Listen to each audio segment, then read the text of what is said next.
Shalom saudara, salam sejahtera dalam kasih Tuhan kita Yesus Kristus. Kebenaran hari ini 20 Juni berjudul Virus yang Merusak.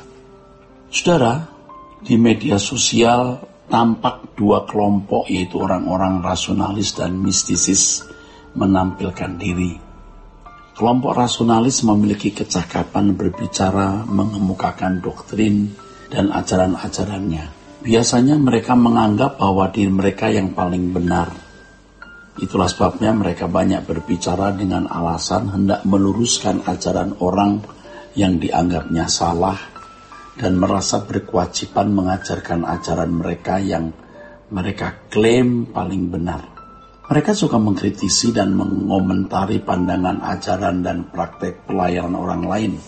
Biasanya kelompok ini juga tidak segan-segan menuding denominasi lain atau ajaran pendeta-pendeta tertentu sebagai sesat. Tidak jarang mereka menyampaikan ujaran dengan kata-kata keras kepada orang lain dengan label sesat, pembohong, penipu, tolol, bodoh, dan lain sebagainya. Berdasarkan pemahaman mereka, gereja atau orang lain yang tidak sesuai dengan ajaran mereka pantas disebut sebagai bidat. Kelompok rasionalis ini juga tidak segan-segan berdebat dengan agama lain dan merasa memiliki kewajiban untuk berapologet, artinya menjelaskan dan mempertahankan iman Kristiani melalui dialog sampai pada perdebatannya. Sebaliknya orang-orang mistisis biasanya tidak melakukan perdebatan-perdebatan teologi atau berapologet dengan agama lain. Mereka menampilkan Allah yang mereka percaya melalui kesaksian-kesaksian, yaitu kesaksian mujizat dan penyataan kuasa Allah yang mereka alami, yang mereka klaim sebagai pengalaman bersama Tuhan. Kalau kebanggaan para rasionalis adalah kepiawaian berteologi dan berapologet, tapi kelompok mistisis kebanggaannya adalah penyataan, demonstrasi kuasa Allah atau hal-hal yang bertalian dengan fenomena spektakuler yang mereka yakini sebagai manifestasi dari karunia-karunia roh. Bagaimana kita harus bersikap menyaksikan fenomena ini? Sikap yang paling bijaksana adalah diam. Diam di sini adalah tidak memberi komentar apa-apa terhadap mereka atau terhadap orang lain. Kita harus menghindari menyerang ajaran atau doktrin yang diyakini oleh orang lain yang kita pandang tidak sesuai dengan kita. Apalagi menyerang pribadi, menyerang pribadi pengajarnya. Dengan diam apakah berarti kita tidak bertanggung jawab? Tentu kita bertanggung jawab dengan cara yang santun. Cara santun di sini maksudnya adalah kita mengajarkan doktrin atau ajaran yang kita pahami sebagai kebenaran yang alkitabiah kepada lingkungan kita sendiri, ya, tanpa membenturkan secara frontal atau head to head dengan doktrin atau ajaran orang lain. Apalagi menyebut nama pribadi, nah itu kita hindari ya, jangan ya. Memang konsekuensi logisnya bagaimanapun ajaran kita, saudaraku, akan bersentuhan ya dengan doktrin atau ajaran orang lainnya. Tidak jarang malah ada yang sampai tingkat bertentangan, ada itu. Tetapi hal tersebut mestinya tidak menjadi penyebab permusuhan ya, atau pertikaian. Perbedaan pendapat harus diakui ada ya. Diakui ada dan kita akui sebagai sesuatu yang wajar. Perbedaan itu harus diakui ada dan kita akui sebagai sesuatu yang wajar. Perdebatan sampai pada tingkat pertikaian tidak memberi dampak yang baik untuk semua pihak ya. Tidak memberi dampak yang baik.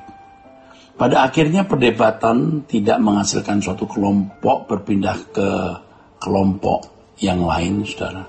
Kelompok masing-masing baik yang rasionalis dan mistisis sudah mengkristal, saudara, menjadi segmen yang permanen ya, tidak berubah lagi. Masing-masing orang bisa menyampaikan apa yang dipandangnya baik tanpa perdebatan dan pertikaian. Masyarakat yang akan menilai atau menimbang mana yang dianggapnya benar, saudara.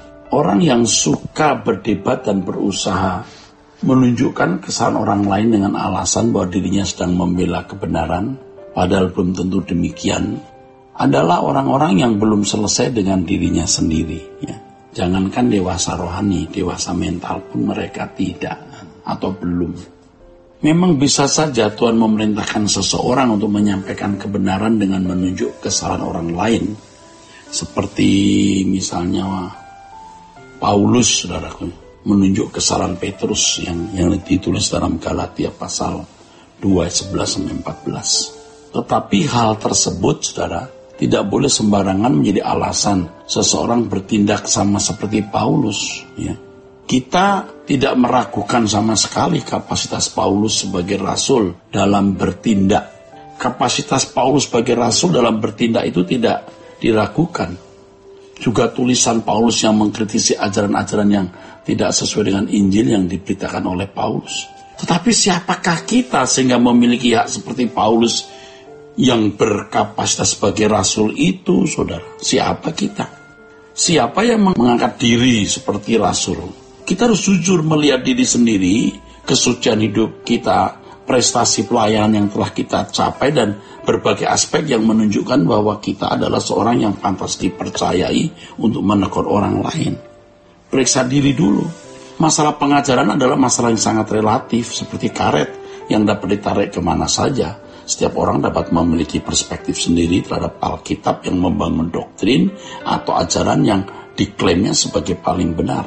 Tentu setiap orang akan membela doktrin dan ajarannya, sebab itu merupakan harga diri. Oleh sebab itu menyerang secara langsung suatu doktrin atau ajaran, apalagi menyebut nama, itu sama juga menyerang sebuah harga diri. Ya. Bisa dimengerti kalau seorang yang dipandang sesat karena pengajarannya dikucilkan bahkan dihukum mati pada zaman dulu. Sebenarnya ini merupakan kemerosotan gereja karena Yesus tidak pernah mengajarkan demikian. Tidak pernah. Ya. Orang yang belum matang mentalnya ditandai dengan sikap semena-mena menyerang doktrin dan ajaran orang lain, bahkan menyebut nama secara terang-terangan. Mereka memandang ajaran yang mereka pandang salah seperti virus, padahal belum tentu salah. Padahal tindakan mereka jelas-jelas merupakan virus yang merusak keharmonisan hidup bersama. Sementara yang menyerang itu merasa sedang membela kebenaran, ternyata dia sendiri jadi virus. Dia menyerang virus, tapi sebenarnya dirinya itu virus. Hati-hati, saudara, ya. Tuhan memberkati. Sola Gracia.